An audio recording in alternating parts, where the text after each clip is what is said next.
서울의 모 대학병원 영안실에 하루에 3구의 시신이 들어왔답니다. 시신을 검시하던 의사가 보고 깜짝 놀랐습니다. 왜냐하면 3구의 시신이 활짝 웃으면서 죽어 있었기 때문이죠. 가족들을 불러다가 물었습니다. 무슨 사연이 있길래 이렇게 활짝 웃으면서 돌아가셨습니까? 하고 물었더니 첫 번째 사람은 한 주도 빼지 않고 그 복권 로러리를 샀답니다. 그런데 단돈 1불짜리도 한 번도 당첨된 적이 없었는데 50억짜리, 여러분 50억은 좀 되는 돈이거든요. 500만 불 해야 여러분 좀 놀라시나요? 이것에 당첨됐다는 이야기를 듣고 너무 좋아서 웃다가 심장이 터져서 죽었답니다. 두 번째 사람은 어떻게 돌아가셨습니까? 물었더니 아들이 작년에 대학 떨어지고 싱가포르도 마찬가지겠지만 한국도 좋은 대학 들어가기가 쉽지 않잖아요. 작년에 대학 떨어지고 재작년에 대학 떨어지고 3번이나 대학 떨어진 다음에 지금 사수를 하고 있습니다.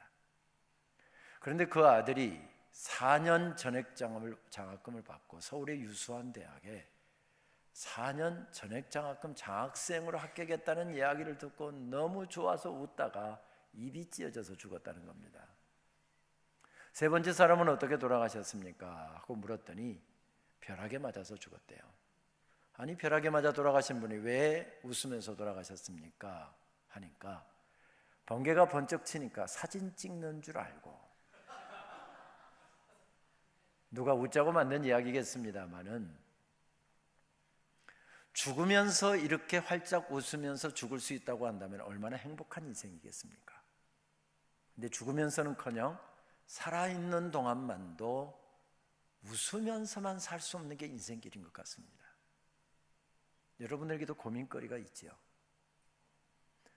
지금 우리 장로님들이 여러분들, 우리 젊은 청년들을 볼 때는 다 이래요. 참 좋은 때다. 여러분 좋은 때 살고 계세요? 안 좋잖아요. 지금 고민도 많고 앞길도 암담하고 그러잖아요. 나이가 들면 든 대로, 젊으면 젊은 대로 다 고민이 있고 아픔이 있고 어려움이 있습니다. 인생길 가만히 생각해 보면 웃고 행복해 할 일만 있지는 않습니다. 힘든 일도 있고요, 답답한 일도 있고요, 앞길이 가로막혀서 밤에 잠을 못 자고 울어야 되는 그런 시간도 있고요. 그런데 꼭 어려운 시간만 있습니까? 어려운 일만 있습니까? 행복한 일도 있고요, 감사한 일도 있습니다. 이렇게 인생은 가만히 생각해 보면 좋은 일과 나쁜 일들, 슬픈 일과 기쁜 일들, 이것들이 함께 엮어져 가면서 진행된다 하는 생각을 갖습니다. 창세기에 가장 많은 장을 할애하고 있는 요셉의 스토리만 읽어보아도 마찬가지입니다. 예를 들어 볼까요? 요셉의 어머니 라헬이 아버지의 사랑을 독차지했더라. 기쁜 일이죠. 그런데 아이를 낳지 못했더라. 슬픈 일입니다. 하나님 앞에 간절하게 기도했더니 하나님께서 그 태를 여셔서 아이를 갖게 하셨더라. 기쁜 일입니다. 그런데 아이를 낳다가 젊은 날에 엄마가 세상을 떠났더라. 슬픈 일입니다. 엄마가 이런 나이에 세상을 떠났는데 이 아이들이 아빠 품에서 무럭무럭 잘 자라더라. 기쁜 일입니다. 그런데 배다른 형제들의 미움을 받아서 노예로 팔렸더라. 슬픈 일입니다. 그런데 보디발이라고 하는 꽤 높은 고위직의 집에 팔렸는데 열심히 일을 했더니 주인의 눈에 들고 주인의 마음에 들어서 그 집의 제반 사무, 심지어는 재무까지 다 담당하는 그런 집사장이 되었더라. 기쁜 일입니다. 그런데 그렇게 하나님 잘 믿고 말씀으로 믿음으로 살려고 노력하다가 누명 뒤집어 쓰고 감옥에 갇혔더라. 슬픈 일입니다. 오늘은 무슨 말씀으로부터 시작되고 있습니까? 옥에 갇혔더라. 이런 말씀으로부터 시작되고 있습니다. 슬픈 일, 답답한 일들이 얼룩져 있는 상황 가운데서 이 말씀이 펼쳐지고 있습니다. 창세기는 다른 말씀에 비해서 굉장히 인간의 감정에 대해서 섬세하게 묘사를 하고 있는 말씀인데, 그런데 요셉의 스토리를 읽어보면 의외로 그런 섬세한 감정을 표현을 하고 있지 않습니다. 여러분 생각해 보세요. 하나님의 말씀대로 살려고 노력하다가, 목사님 설교 말씀 듣고 은혜 받은 대로 살려고 노력하다가, 크리스찬으로 믿음으로 살려고 노력하다가 손해를 보고 어려운 일을 당하고 누명 뒤집어 쓰고 감옥에 갇혔더라. 하나님 말씀대로 산 결과가 이것입니까? 하나님 기뻐하시는 대로 사는 결과가 이것입니까? 목사님 말씀에 의하면 하나님 말씀대로 살면 반드시 하나님께서 내 인생 인도하신다면서요. 그런데 왜 하나님 거짓말하세요? 지금 그런 상황입니다. 그런데 성경을, 그런 상황 가운데서 성경을 자세히 읽어보면 요셉이 분명히 원망할 자리인데 원망했더라, 힘들어했더라, 답답해했더라, 통곡을 했더라, 이런 내용이 전혀 나오고 있지 않습니다. 요셉이 나이가 어려서 철이 없었기 때문이었을까요? 아니면 자포자기 해버렸기 때문이었을까요? 그랬을 수도 있을 것 같습니다. 그런데 말씀을 보게 되면 요셉이 옥에 갇힌 사실을 오늘 본문은 이렇게 우리들에게 전해주고 있지요. 20절 이하입니다. 이에 요셉의 주인이 그를 잡아 옥에 가두니 그 옥은 왕의 제수를 가두는 곳이었더라. 요셉이 옥에 갇혔으나 여호와께서 요셉과 함께 하시고 그에게 인자를 더하사, 여기 인자라고 하는 말은 endless love, 끝이 없는 사랑이라는 뜻이지요. 이게 말씀을 가만히 보십시오. 누가 잡아 옥에 가둡니까? 힘 있는 사람, 권력자, 요셉의 주인이라고 표현되는 그런 사람이 요셉을 잡아 옥에 가둡니다. 죄가 있는지 없는지 묻지도 않고요, 무조건 잡아서 옥에 가둔 사람이 바로 이런 사람이었습니다. 다시 말씀드리면 힘 있는 사람, 권력 있는 사람, 높은 직에 있는 사람, 돈 많은 사람, 이런 사람들이 모든 일들을 다 좌지우지해가고 있습니다. 열심히 공부하려고 하는 이유가 무엇입니까? 좋은 대학 들어가려고 하는 이유가 무엇입니까? 좋은 직장 들어가려고 하는 이유가 무엇입니까? 돈 벌려고 노력하는 이유가 무엇입니까? 내가 그렇게 못했으면 우리 자녀라도 그런 반열에 들어가게 하려고 열심히 허리띠 절람해가면서 자녀들을 가르치려고 하는 이유가 무엇입니까? 바로 세상은 이런 사람들이 좌지우지해 가는 것이기 때문에 이런 범주에 들어가기 위해서, 이런 무리들 속에 우리 자녀들도 설 수 있기 위해서 그렇게 하는 것이지요. 세상은 분명히 이런 사람들, 힘 있는 사람, 권력자, 돈 많은 사람, 높은 직에 있는 사람들이 모든 것을 다 좌지우지해 가는 것 같습니다. 그런데 그 다음 말씀 보게 되면 성경은 아니라고 말씀하십니다. 그러면서 무슨 단어를 반복하죠? 여호와께서. 21절에서도 23절에서도 여호와께서 힘 있는 사람이 모든 것을 좌지우지해 가는 것 같아도, 권력자가 모든 것을 좌지우지하는 것 같아도 하나님께서 인도하고 계신다, 하나님께서 역사하고 계신다, 이 사실을 강조하고 있습니다. 그러면서 하나님께서 모든 역사를 다스리고 계신 그 하나님께서 요셉의 인생을 붙잡고 계시고 그에게 인자를 더하셔서 범사에 형통케 하셨더라, 이렇게 말씀하고 있습니다. 범사에 형통케 하셨더라. 여러분 얼굴을 보니까 여러분 아주 평안하신데 저는 이 말씀을 읽다 보면 갑자기 마음이 불편해집니다. 제가 조금만 설명을 드리면 여러분들도 같이 불편해질 것입니다. 여러분, 형통이 뭡니까? 지금 어려운 사업의 문제 때문에 새벽마다 눈물로 기도하시는 장로님이 계십니다. 안수 집사님이 계십니다. 그 눈물의 기도를 들으시고 하나님께서 형통케 하셨습니다. 뭐가 형통입니까? 어려운 사업의 문제를 해결해 주시는 것이지요. 암병에 걸려서 시한부 인생을 살아가면서 권사님이 새벽마다 하나님, 내 병 치료해 주십시오, 간절하게 눈물로 기도하십니다. 그 기도를 들으시고 하나님께서 형통케 하셨습니다. 뭐가 형통입니까? 암병에서 고침받는 것입니다. 지금 진로 문제, 결혼 문제, 이런 문제를 가지고 하나님 앞에 간절하게 기도했더니 하나님께서 그 기도를 들으시고 백마탄 기사를 허락해 주시고 선녀와 같은 아가씨를 만나게 해주시고 진로 문제, 결혼 문제 싹 해결해 주셨습니다. 이게 형통이죠. 그런데 암병 그대로 놔두시고 내가 기도하는 기도 제목 하나도 응답해 주지 않으시고 어려운 사업의 문제 그대로 놔두시고 누명 그대로 씌워 놓으시고 감옥에다 가둬 놓으시고 형통케 하셨더라. 여러분, 이런 형통 받고 싶으십니까? 저는 그런 형통 안 받고 싶습니다. 엄밀히 말씀드리면 이것은 형통이 아니기 때문에 그렇죠. 또 그 다음 말씀, 기왕 불편해진 김에 하나 더 불편해지십시다. 그 다음 말씀에 보게 되면 요셉을 권력자가 가두었는데 어디에 가두었다고 말씀합니까? 왕의 제수들을 가두는 감옥에 가두었답니다. 당시 최고의 판도를 자랑하던 이집트 제국에서 왕의 제수들을 가두는 감옥은 어떤 감옥이었는가 하면 반역을 도모하다가 발각된 사람들, 이런 사람들을 특별관리역에서 설치한 왕이 설치한 특별감독이었습니다. 여기에는 변호사도 필요 없었습니다. 특별검사를 세워서 야, 저놈 혐의 있는지 없는지 조사해봐. 혐의가 있어 보입니다. 바로 가서 처형해. 혐의가 없어 보입니다. 일단 풀어주고 계속 관찰해봐.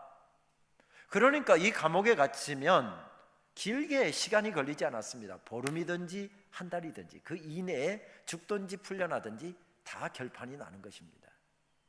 여러분, 반란을 누가 도모할 수 있습니까? 고위층들이 반란을 도모할 수 있지, 이런 노예는 그 당시에 짐짝하고 똑같았거든요. 재산이었거든요. 노예가 설령 쿠데타에 성공을 한다 하더라도 황제 못 됩니다. 술 맡은 가는장, 떡 맡은 가는장. 그러니까 열심히 떡이나 사러 다니고 술이나 사고 다니는 사람은 그렇게 생각할 수 있는데 왕의 최측근이었고 최고위직들이었습니다. 제국시대의 왕을 제거하려고 하면 제일 쉬운 방법이 뭐였습니까? 바로 음식에도 독타고 음료수에도 독타는 겁니다. 이덕일 씨가 쓴 누가 왕을 죽였는가 책을 보게 되면 우리나라 조선 500년 역사에서도 독살당한, 음식에 독이 들고 음료수에 독이 들어서 독살을 당한 왕들이 수십 명이라고 하는 것을 여러 가지 문헌을 통해서 고증을 한 책을 읽어보았는데 제일 쉬운 방법이 음식에다 독타는 겁니다. 그러니까 왕이 먹는 모든 음식을 관장하는 사람이 떡 맡은 관원장이고요, 왕이 마시는 술을 포함해서 모든 음료를 관장하는 사람이 술 맡은 관원장이었습니다. 아무에게나 맡길 수 있겠습니까? 제일 측근, 제일 믿을 수 있는 사람.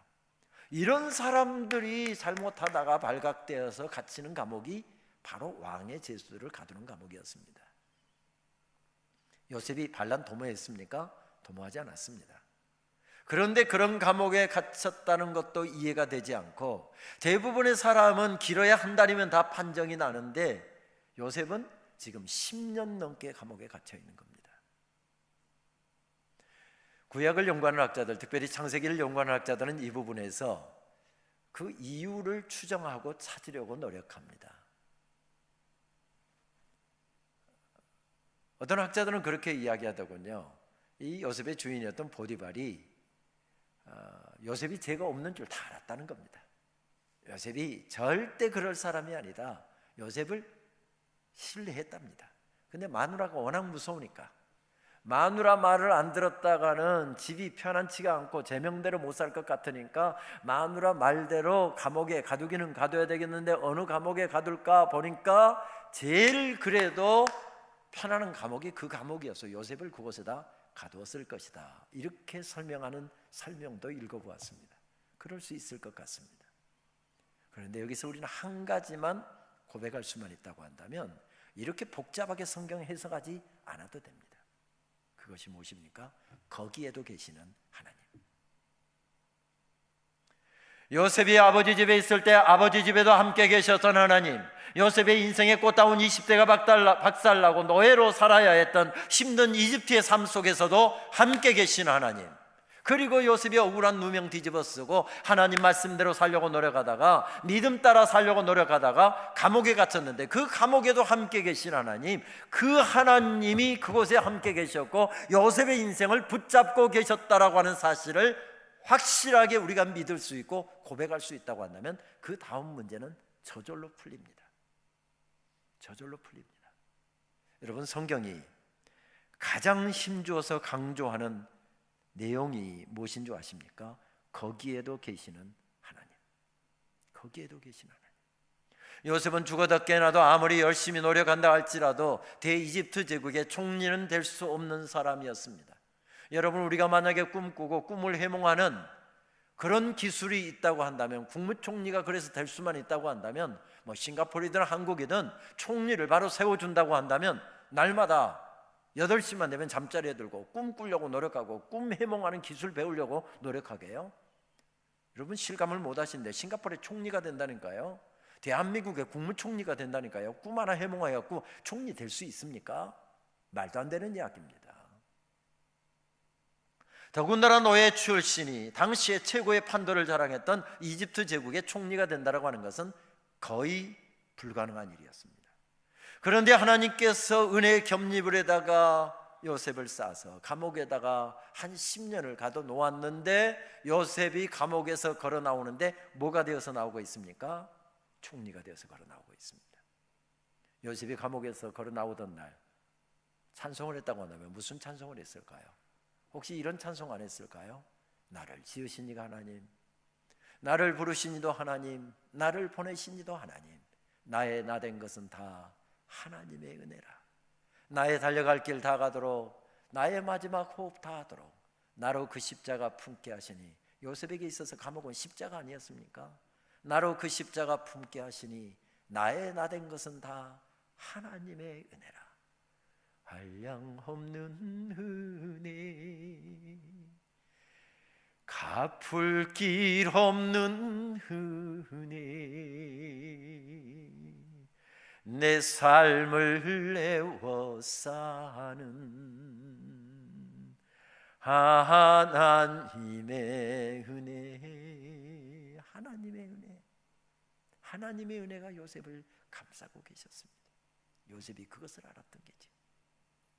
한치의 어그러짐도 없이 내 인생을 인도하고 계신 하나님, 그 하나님이 나를 감싸고 계셨고, 그 하나님이 내 인생을 인도하고 계셨고, 그 하나님이 내 인생을 다스리고 계시고, 그 하나님께서 내 인생을 결코 내버려 두시지 않으실 것이다라고 하는 확신이 그에게 있었기에 그는 원망하지 않은 것이죠. 불평하지 않은 것이죠. 방황하지 않은 것이지요.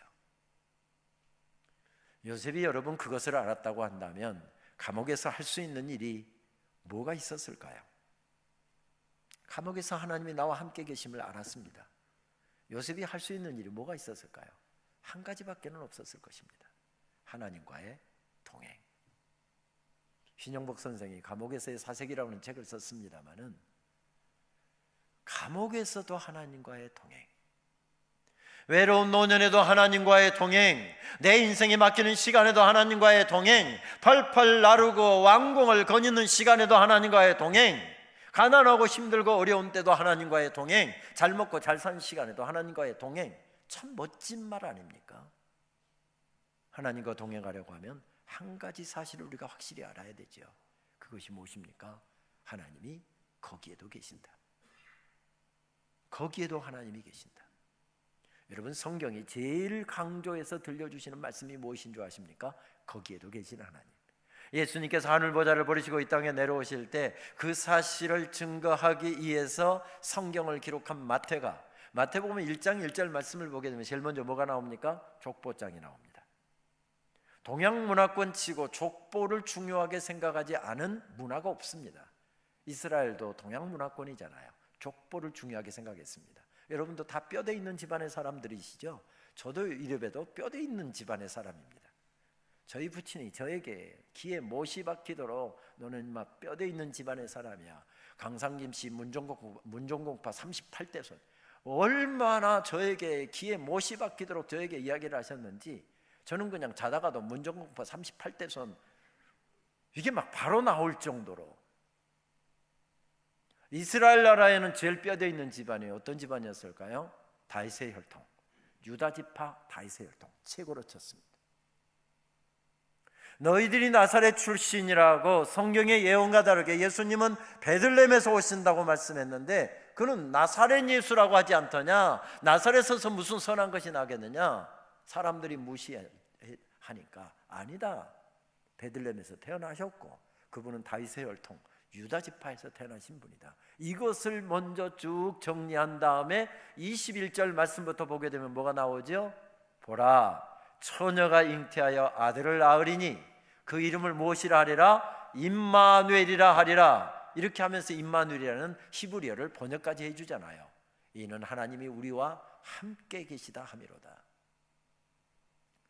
처음 복음의 말씀을 우리에게 들려주면서 무엇을 강조하고 있습니까? 하나님이 우리와 함께 계시다는 사실을 강조하더니, 마태복음 제일 끝장 끝절 말씀에 보게 되면 무엇을 강조하고 있습니까? 볼지어다 내가 세상 끝날까지 너희와 항상 함께 있을 것이니라.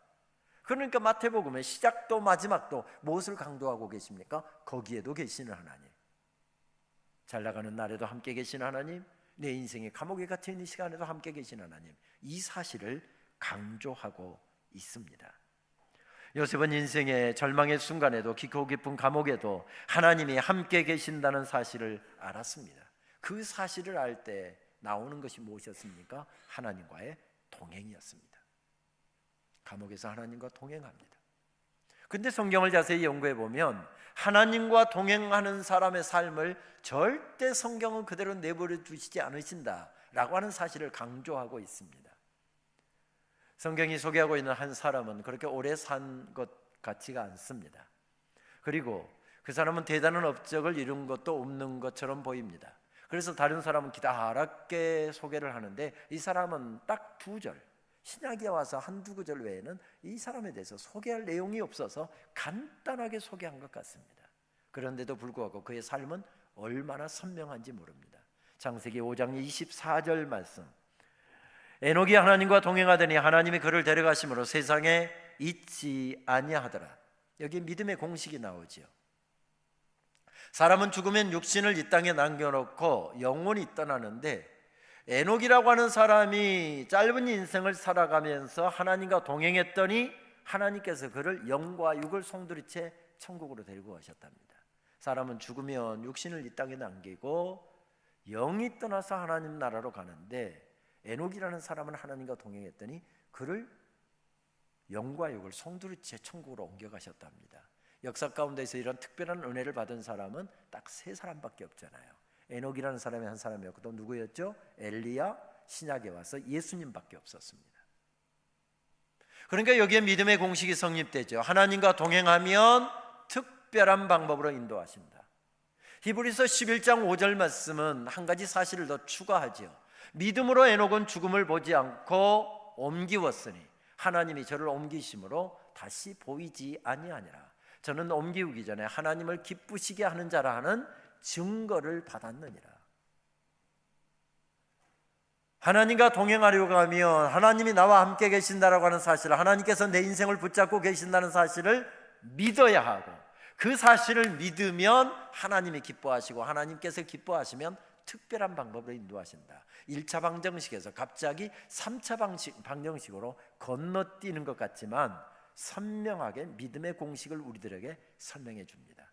히브리서 11장 6절 말씀은 우리에게 주신 말씀이죠. 여러분 화면을 보면서 히브리서 11장 6절 말씀 다 같이 한 목소리로 함께 봉독하실까요? 믿음이 없이는 기쁘시게 못하나니 하나님께 나아가는 자는 반드시 그가 계신 것과 또한 그가 자기를 찾는 자들에게 상 주시는 이심을 믿어야 할지니라. 믿어야 할지니라. 하나님이 살아계시고 살아계신 하나님을 찾으면 반드시 하나님께서 상 주시는 이심을 믿어야 하나님과 동행할 수 있고, 하나님과 동행하면 하나님이 기뻐하시고, 하나님이 기뻐하시면 특별한 방법으로 인도하신다. 이런 믿음의 공식에다가 요셉의 생애를 대입하면 답이 나오게 되는 것이죠. 애굽의 총리가 될 수 없었던 사람이었지만 하나님과 동행했더니 하나님께서 특별한 방법으로 인도하신 것이 바로 애굽의 총리였을 뿐이지요. 그렇습니다. 하나님과 동행하는 삶을 하나님께서 우리에게 요구하십니다. 초대교회는 하나님과 동행하려고 발버둥 쳤습니다. 삶의 자리에서 늘 하나님과 함께 걸어가고, 하나님과 함께 숨쉬고, 하나님과 모든 삶을 함께 공유하고, 하나님께 모든 것을 의논하고 하나님의 뜻을 따라서 살려고 노력했습니다. 신앙생활이 무엇입니까? 하나님과 동행하는 삶입니다. 여러분 가운데서 큐티를 하는 분이 있고 성경을 공부하고 이렇게 하는 분이 계실 텐데, 매일 아침 일어나서 우리가 성경을 읽고 큐티를 하는 이유가 무엇입니까? 그날 하나님 주신 말씀을 붙잡고 하나님과 동행하는 삶을 살기 위해서이죠. 하나님과 동행하면 하나님께서 우리의 삶을 특별한 방법으로 인도해 주실 것입니다. 저는 이 부분에 대해서 제 인생을 걸고 여러분들에게 증언할 수 있습니다. 저는 가난한 농부의 아들로 태어났고요. 저희 부친이 공부는 참 많이 하신 분인데 자존심이 워낙 세셔갖고 조금만 굽히면 되는데, 당신 자존심대로 살려고 노력하다가 젊은 날에 고생을 좀 하셔서 자녀들도 좀 고생을 했었지요. 초등학교를 졸업하고 나서는 중학교를 가기가 어려운 집안 형편이었습니다. 중학교를 졸업하고서부터는 도시로 학교를 나가야 되는데 도시로 나갈 수가 없는 형편이었습니다. 저도 예비고사 세대인데 옛날 한국에서 우리 장로님들 또 연세가 좀 지긋하신 분들 옛날에 예비고사를 했는데 예비고사를 먼저 치르면 1지망, 2지망이 했죠. 그 지역에 지망한 지역에만 대학 원서를 어플라이를 할 수가 있었습니다. 그런데 서울에를 제가 넣어야 될 것인가 말 것인가를 걱정해야 될 정도로, 왜? 서울에는 물가도 비싸고 하숙비도 비싸고 학비도 비싸기 때문에 내가 과연 서울에 학교를 입학한들 그 학교를 계속 다닐 수 있을까? 이것을 고민해야 할 정도의 집안에서 자랐습니다. 근데 공부하고 싶은 것 다 했고요. 가만히 언젠가 기도하면서 인생을 돌이켜보니까 저는 초등학교 졸업하고 중학교도 가기 어려운 집안에서 태어났는데 하나님께서 어떻게 이렇게 끝까지 인도해 주셨을까? 그것에 대해서 감사하면서 하나님 감사합니다, 감사합니다 기도하다 보니까 하나님께서 제게 깨닫게 해주신 것이 있었는데, 그것은 바로 왜 내가 너를 이만큼 축복해 준 줄 아느냐? 두 가지더라고요. 어렸을 적 교회당 청소했고요. 옛날에는 시계가 한국에 없다 보니까 60년대 70년대 시계가 없으니까 다 교회당 종으로 다 시간을 알렸습니다. 1시간 전에 첫 종이 치면 1시간 남았다, 그런 뜻이었고요. 30분 전에 종을 치면, 그러니까 제종 두 번째 종이 치면 30분 남았다. 세 번째 종이 치면 10분밖에 안 남았으니까 이제 하던 일 하고 빨리 지금 교회당으로 달려오라는 그런 신호였습니다. 제가 종지기 소년이었거든요. 여러분 믿음 좋아 보이지 않습니까? 저는 어렸을 적 믿음으로 똘똘 뭉쳐서 믿음으로만 살았던 사람, 그런 사람이었던 게 아니라 옛날에 한국의 교회는 전부 다 마룻바닥이었습니다. 겨울에는 물걸레질을 하면 얼 수도 있고 하니까 물걸레질을 하지 않게 해서 전부 다 이 초를 입혔습니다. 그리고 초를 딱 입히고 그걸 마른 걸레를 하면 바들바들해서 먼지만 딱 마른 걸레질 하면 깨끗해지니까 교회당에 겨울이면 다 초를 입혔습니다. 교회 방석을 놓고 예배를 드리는데 그 초가 바들바들하니까 방석을 타고 이 앞에서 쫙 슬라이딩하면 저 교회 문 앞에까지 가고요, 저기서 슬라이딩하면 강대상 앞까지 오고요. 그게 얼마나 재밌는지. 그런데 예배당에서 장난을 하면 안 되니까 장로님이나 집사님들에게 그런 짓 하다가 혼납니다. 이놈 자식 여기가 어딘데 장난하고 있어, 이렇게 야단을 맞습니다.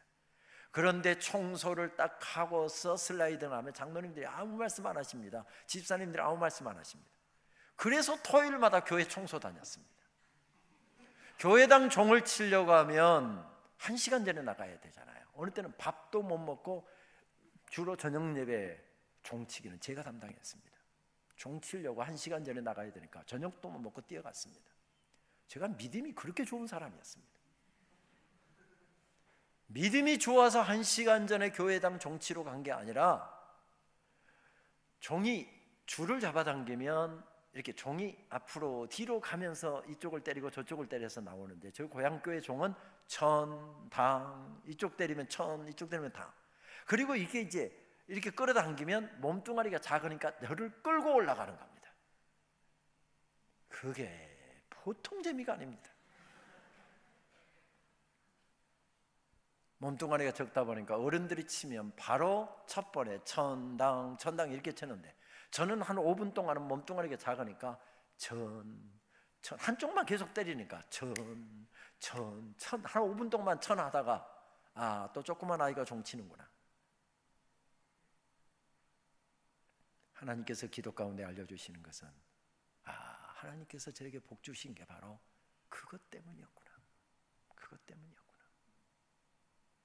여러분, 하나님과 동행하는 삶을 살아보십시오. 이 외국 땅에서 공부하면서 앞날을 읽어가면서 어떤 사람은 찬란하게 지금 인생이 펼쳐지는 분도 있고, 어떤 사람은 막혀 있고, 어떤 사람은 캄캄한 인생길을 걸어가고 있고, 어떤 사람은 터널을 지나는 것과 같은 그런 시간을 보내고 있다 할지라도 그 시간을 하나님과 동행해 보십시오. 하나님께서 인도해 주실 것입니다. 동행은 참 쉽습니다.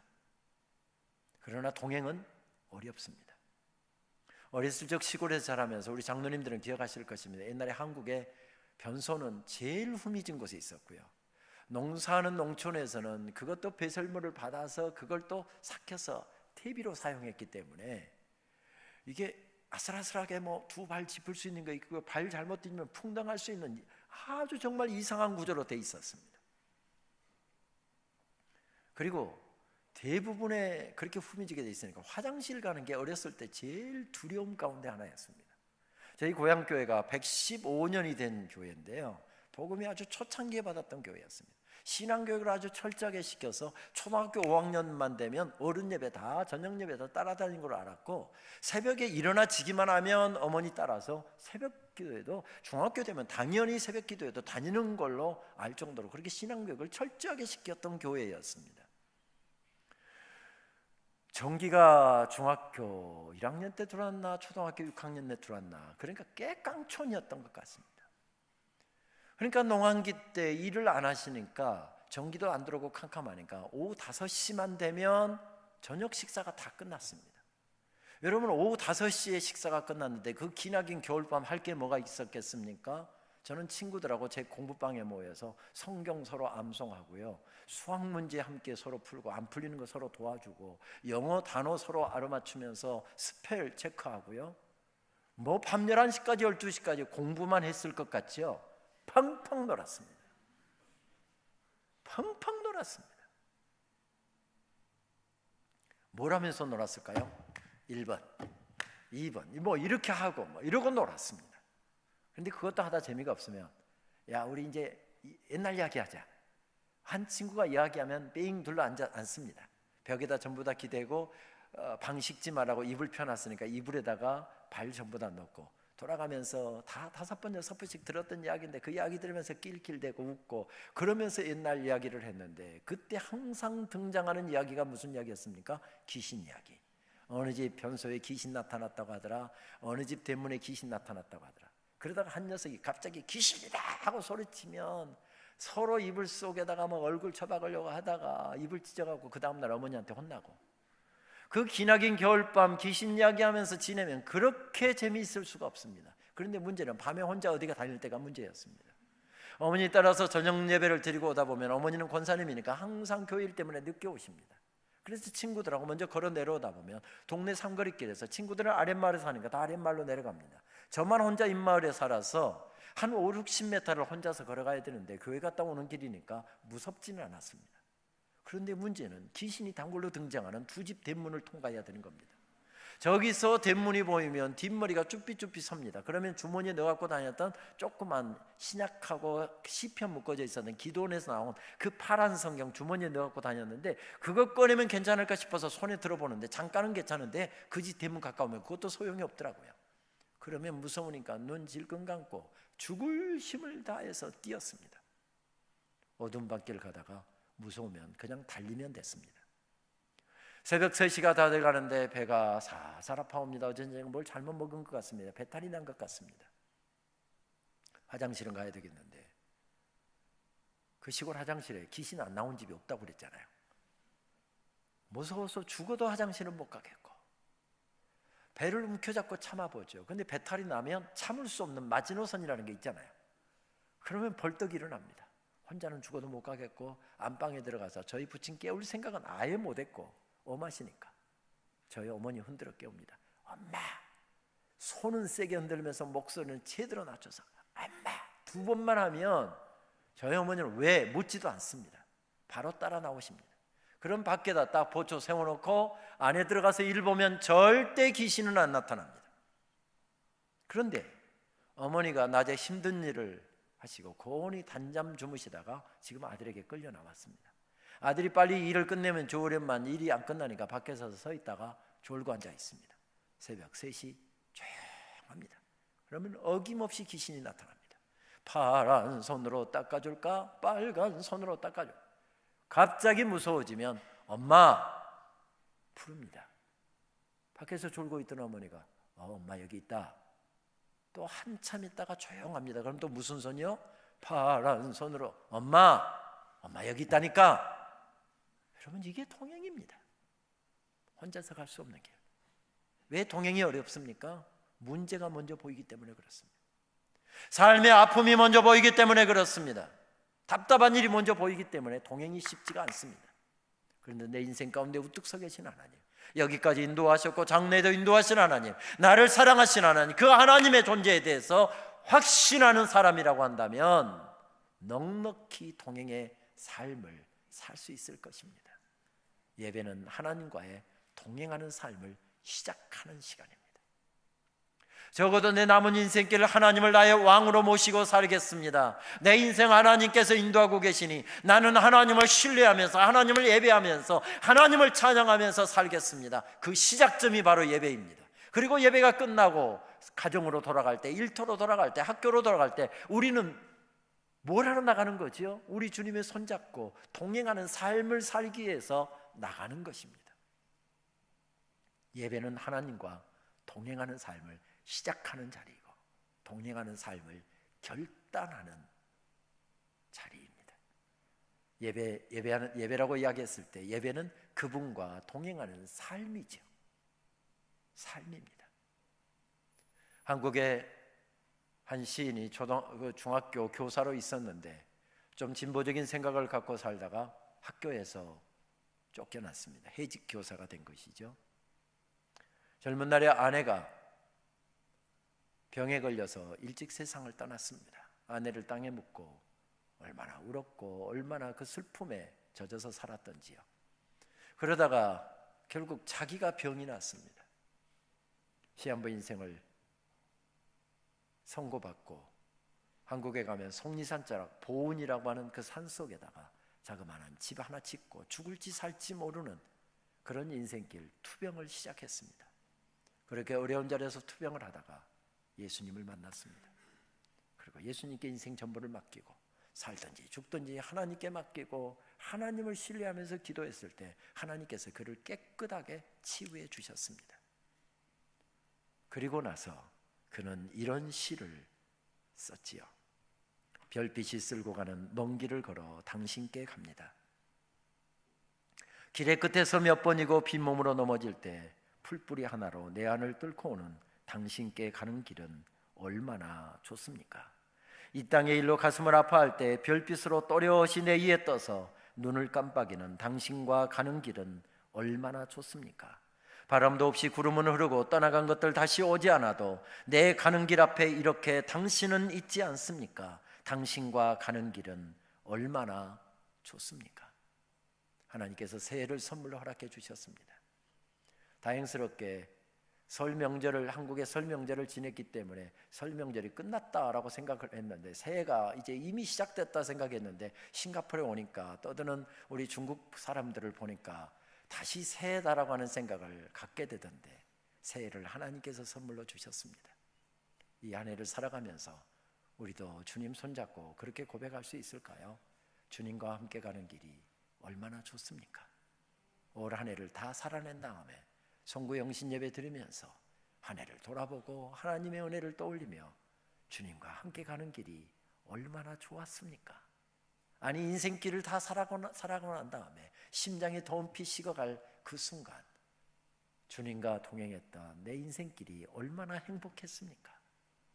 우리도 그렇게 고백할 수 있을까요? 그렇다고 한다면 우리는 잘 산 사람들이죠.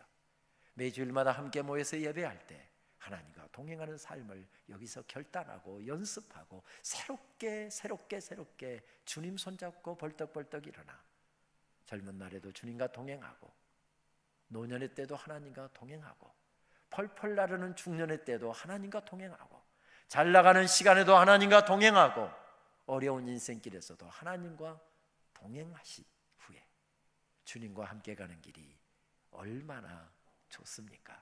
그것이 우리의 고백이 되었으면 좋겠습니다. 제가 기도하겠습니다. 아버지 감사합니다. 주님의 사랑에 매여 이날까지 살아왔습니다. 주님 오시는 그날까지, 아니 우리가 주님 앞에 서는 그날까지 주의 손잡고 동행하는 인생길 되게 하여 주옵소서. 내 꽃다운 20대가 망가지고 인생이 이대로 끝날 것 같은 암울한 순간에도 주님 손잡고 벌떡 일어났던 요셉과 같이 우리도 주님 손잡고 오늘 예배 자리에서 다시 일어섭니다. 주님 손잡고 삶의 자리로 나아갑니다. 주님과 함께 가는 길이 얼마나 좋았습니까? 올 한 해 예배 가운데서 주님과 동행하게 하시고 주님과 동행하는 삶을 결단하게 하시고 그렇게 예배 이후에 계속해서 하나님과 동행하는 삶을 살아 우리 인생이 주님의 기쁨이 되게 하시고 단 한 번뿐인 인생 주님 앞에서 찬란하게 행복하게 펼쳐지는 역사가 있게 하여 주시옵소서. 특별히 우리 싱가포르 한인교회를 40년 전에 아름답게 세우셔서 귀한 성도들의 헌신이 있어 이 땅을 찾아오는 모든 우리 민족들이 이곳에 함께 모여 거룩한 예배를 올려드리게 해주셔서 감사합니다. 예배 때마다 하늘문을 여시고 특별히 우리 목사님 이곳에 보내셔서 귀한 사역을 펼치게 하셨사오니 목사님 말씀 선포하실 때 하늘문이 열리는 놀라운 역사가 있게 하여 주시옵시고 하나님의 거룩한 신비 앞에서 춤추며 날마다 벌떡벌떡 일어나 주님 손잡고 동행하는 삶을 살아 그 동행하는 삶을 서로 간증하면서 서로 세워가고 내 인생길 여기서 힘차게 세워지는 바로 역사가 여기서부터 시작되게 인도하여 주옵소서. 예수님의 이름으로 기도하옵나이다. 아멘.